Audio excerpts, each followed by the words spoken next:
இப்போ வேண்டாங்க, உங்கள் பேட்டி வேண்டாம். ஏங்க என்னங்க இது, எனக்கு ஒரு திட்டமே கிடையாதுங்க.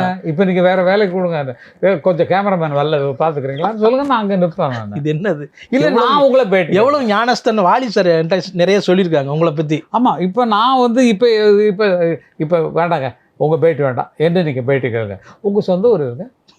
நீங்கள் என்ன எப்படி உங்களுக்கு தமிழ் ஆர்வம் வந்தது சொல்லுங்கள். என்னுடைய தமிழ் ஆசிரியர் மூலமாக எனக்கு கிடைச்சது ஞானம் கிடைச்சது. தமிழ் ஆசிரியர் கொடுத்தாரா? நீங்கள் எப்படி நான் கற்றுக்கிட்டேன். சென்னைக்கு வந்து எழுதணும் அப்படிங்கிற ஆசை எப்படி உங்களுக்கு வந்தது? திரைப்படங்கள் எழுதணுங்கிற ஆசை வர்றதுக்கு காரணம் இதாக இருக்கும். நீங்கள் சினிமாவுக்கு பாட்டு எழுதணும்னு வந்தீங்களா, இல்லை வேறு வேலைக்காக சென்னைக்கு வந்தீங்களா?